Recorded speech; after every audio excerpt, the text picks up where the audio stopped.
Assalamualaikum warahmatullahi wabarakatuh. A'udzu billah, bismillah, walhamdulillah, wassalatu wassalamu ala rasulillah sayyidina wa maulana Muhammad ibn Abdullah. La haula wa la quwwata illa billah, amma ba'd. Wa qala Allah ta'ala fil Qur'anil aziz, a'udzu billahi minasyaitonir rajim. Ya ayyuhalladzina amanu kutiba alaikumus syiyam kama kutiba alal ladzina min qablikum la'allakum tattaqun. Shadaqallahul azim. Pemirsa yang berbahagia, tidak disadari betul kita sudah memasuki bulan suci Ramadan. Andai saja kemudian kita mau berpikir, belum tentu kita akan bertemu dengan Ramadan lainnya. Maka bisa jadi Ramadan sekarang adalah momentum Ramadan yang terakhir bagi kita untuk bisa lebih mendekatkan diri kepada Allah Subhanahu wa Ta'ala. Bukan saja karena kemudian kita mendekatkan diri kepada Allah Subhanahu wa Ta'ala, maka Allah lebih memperbanyak pahala di bulan suci Ramadan dibandingkan dengan bulan-bulan lainnya. Di dalam hadis dikatakan, kullu amali ibni Adam illa saum as-siyamu li wa ana ajzibi. Semua amal ibadah itu akan dikembalikan kepada anak Adam kecuali puasa. Puasa adalah untukku, kata Allah dalam hadis qudsinya, dan juga aku yang akan memberikan pahalanya. Semua amal ibadah itu akan dikembalikan kepada anak Adam kecuali puasa. Puasa adalah untukku, kata Allah dalam hadits qudsinya, dan juga aku yang akan memberikan pahalanya. Lebih banyak pahala di sisi Allah Subhanahu wa Ta'ala. Paling tidak ada 6. Yang pertama adalah qiyamul lail atau sholat tarawih dan juga sholat witir. Baginda Nabi besar Muhammad sallallahu alaihi wasallam mengatakan, man qoma ramadhana imanan wa ihtisaban ghufira lahu ma taqaddama min dzambi. Barang siapa yang mendirikan sholat malam dengan iman dan juga mengharapkan ridho dari Allah Subhanahu wa Ta'ala, maka akan dihapus seluruh dosa-dosanya terdahulu. Kita di Ramadan sekarang, tentunya kita harus sudah mempersiapkan diri secapek-capeknya kita, selelah-lelahnya kita, untuk kita bisa melaksanakan sholat tarawih. Yang kedua, amalan anjuran baginda Nabi besar Muhammad SAW di bulan Ramadan adalah memperbanyak membaca Al-Quranul Karim. Maka di dalam hadis baginda Nabi besar Muhammad SAW mengatakan, khairukum man ta'allamal Qur'an wa 'allamahu. Sebaik-baik kalian adalah orang yang belajar Al-Quran dan mengamalkannya.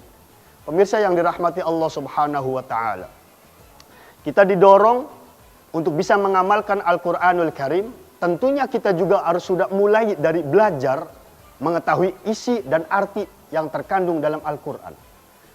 Untuk bisa mengetahui isi yang terkandung dalam Al-Quran, hendaklah kita hobi senang baca Al-Quranul Karim. Jadi bagaimana kita mau mengamalkan Al-Quran, orang kita sendiri tidak mengerti. Bagaimana kita mau mengerti sedangkan kita sendiri nggak pernah membacanya. Maka setelah membaca Al-Quranul Karim, kita didorong untuk mengetahui isi yang terkandung di dalamnya. Setelah kita mengetahui, maka hendaklah kita didorong untuk mengamalkan, untuk menerjemahkan dalam kehidupan sehari-hari. Yang ketiga adalah memperbanyak sedekah. Suatu ketika baginda Nabi besar Muhammad SAW dikatakan, ditanya, ayyu sadaqatin afdol.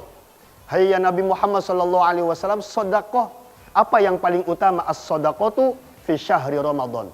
Sedekah pada bulan suci Ramadan. Hadirin yang dirahmati Allah Subhanahu wa Ta'ala, kita bisa melihat orang terdorong untuk bisa bersedekah walaupun ia tidak memiliki kecukupan ekonomi yang layak. Sampai-sampai kemudian ia menyiapkan, mungkin bisa jadi teh manis di depan rumahnya, silakan yang lewat, silakan yang menginginkan bisa mengambil untuk berbuka puasa.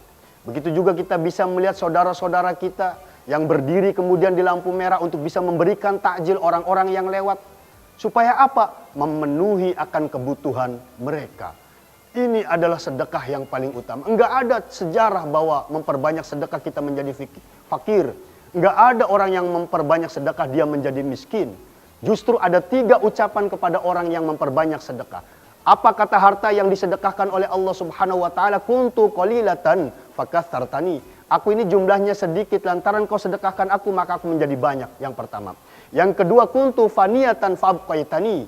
Aku ini sebenarnya rusak fana, lantaran engkau sedekahkan aku maka aku bisa menjadi tetap. Kemudian yang ketiga, kunta harisi fid dunya bal ana hirsu harisaka. Di akhirat nanti semata-mata harta yang kita perjuangkan, yang harta kita belanjakan di jalan Allah akan berkata, pada hari ini aku akan menjagamu. Kenapa demikian? Karena engkau dulu di dunia menjagaku, maka pada hari ini aku jaga engkau dari jilatan api neraka. Itu amalan yang ketiga. Yang keempat, memberikan atau memberikan kepada orang yang berbuka puasa. Ini kata baginda Nabi Muhammad sallallahu alaihi wasallam, barang siapa yang memberikan buka puasa kepada orang yang berpuasa, maka pahalanya dia sama dengan orang yang puasanya itu, tidak dikurang dan juga tidak bertambah. Yang kelima, amaliyah di bulan suci Ramadan adalah memperbanyak atau i'tikaf di 10 hari terakhir Ramadan. Baginda Nabi besar Muhammad sallallahu alaihi wasallam kana ya'takifu fi awakhiri min syahri Ramadan. 10 hari di terakhir Ramadan, beliau Nabi Muhammad sallallahu alaihi wasallam memperbanyak i'tikaf. Untuk apa? Mendekatkan diri kepada Allah Subhanahu wa taala. Kenapa demikian? Paling tidak ada satu malam dari 10 ganjil itu, ada yang namanya satu malam lebih baik daripada 1000 bulan. Artinya apa? Malam Lailatul Qadar. Jangan sia-siakan satu malam kemudian kita tidak mendapatkannya. Kita lebih sibuk urusan pribadi, lebih sibuk urusan dengan keluarga kita yang akan kemudian mempersiapkan kita pulang atau ke kampung halamannya. Yang keenam, amaliyah di bulan suci Ramadan adalah memperbanyak doa. Kita tahu betul bahwa di bulan puasa pintu-pintu langit dibuka. Semua doa kemudian diijabah atau dikabulkan oleh Allah Subhanahu wa taala. Sebagaimana firman Allah Subhanahu wa taala, "Wa idza sa'alaka 'ibadi 'anni fa inni qarib ujibu da'watad da'i idza da'an falyastajibuli wal yu'minu bi la'allahum yarshudun." Di ayat lain dikatakan, "Ud'uni astajib lakum." Bermohonlah kepadaku, kata Allah, niscaya aku akan mengabulkannya. Pemirsa hadir yang dirahmati Allah Subhanahu wa taala, demikianlah kemudian kultum yang sangat singkat, mudah-mudahan ada manfaatnya. Wal 'afu minkum wallahul muwaffiq ila aqwamit thoriq. Wassalamualaikum warahmatullahi wabarakatuh. Selamat berbuka puasa, semoga puasa kita semuanya diterima oleh Allah Subhanahu wa taala. Amin ya rabbal alamin.